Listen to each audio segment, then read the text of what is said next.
So I've been reading Matt Perryman's Squat Everyday book, and a lot of the stuff that I read was in my head today when I walked into the gym. And in the Squat Everyday book, they talk about working up to a daily max every single day. And I've been avoiding lifting heavy because I was getting that knee pain, which over the past 2-3 weeks has been absolutely fine. I haven't felt it at all. So I thought, why not give it a go and experiment with this idea of hitting a daily max every single day? Um, So I went in the gym today, and when you're hitting your daily maximum squat every day, they say to only go to like a 90-95% of your true 1RM without getting too hyped up or amped up for the set. Just see what you can comfortably do that day. So I went in the gym and I was like, you know what, I'm just going to go 1RM front squat, back squat, see what I can get, um, and go from there and just hope I didn't get any knee pain was basically the plan today. Um, and it went pretty well. Like my knee was absolutely fine, didn't get any pain at all, and I built up to 170, which I think is on this set here. Um, and the first rep didn't feel that great. I think this might be the second attempt now, but the second one went better. So yeah, on the that is the second one. On the first one, I tried to pause it for some reason, and then just squatted it normally. On the second one, it felt good. So then I jumped up to 180. And this probably sounds really weird, but like I wanted to fail a rep today because I don't think I've ever failed a squat in my life. So yeah, and I actually thought I was going to make this lift, but for some reason I tried to pause it again, um, and then yeah, didn't have the strength of my legs to get back up. But I was happy with that. You know, it's like a line in the sand, hit 170, and go from there. So then I moved over to front squats, and I was really happy with this. This is a front squat PB for me. I've squatted a lot heavier on back squats than that before.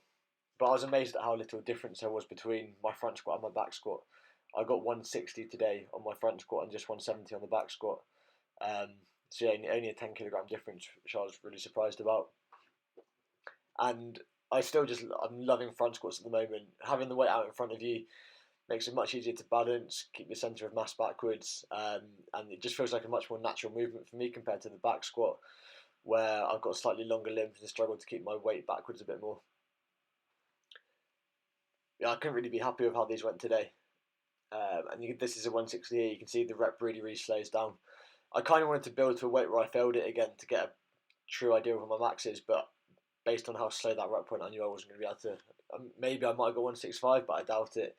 Um, and then the other stuff I've been reading, which Matt talked about in his book, like the different squat programs out there, and I came across this years ago, like when I was back at uni studying strength and conditioning, is the Smolov squat program, which back in the day, and Matt talks about this in the book, but he's like, people used to just say, you can't do that if you're a natural lifter. All those lifters are on loads of steroids, and that's how they can recover between sessions.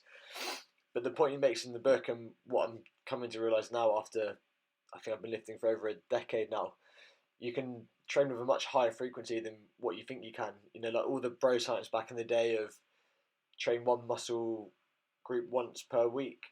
Um, like there's a lot of evidence out there now that higher frequencies are better 2 or 3 times a week. But actually, there's no evidence to say that even higher frequencies than that aren't better again. And there was this really famous study called like the Norwegian Frequency Project or something, which never got published, but they took a group of elite powerlifters and did the same volume over the week, but some of them did it every day and some did it 3 times a week. And the group that did it every day got better results than 3 times a day. So the squat every day, like you can literally squat every day and you're going to recover from it. Eric Helms was on a podcast recently talking about this on the Iron Culture podcast about overtraining in resistance trained athletes, and there's never been a documented case of it. So regardless of if you take steroids or not, like you can train with a much higher frequency than you think, and you're probably going to get really good results from that.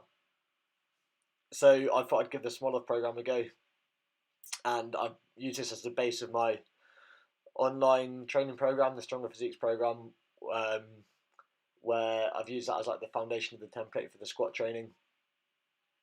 So the first day of that is 4 sets of 9 at 70%. So I used the 160 and took 70% of that. So I did 4 sets of 9 at 110. Just to give the first day a go. I like to stay a week ahead of my online program so I can trial everything before they do it. And these felt good. They moved pretty well. You can see the last few reps slow down. But overall, and like I said, like front squats just feel like a much better lift for me. And I'm alternating between front and back squat on my online program. So I've got all the guys doing 2 front squat sessions, 2 back squat sessions, using a similar set and rep scheme to that smaller program. So intensities between 70 and 85% over the week, alternating between front and back squat, and it's 24 sets per week of volume of squats. So yeah, plenty of squat volume, and hopefully all the guys that I work with online will get some good results from it, and some good increases in leg size and strength.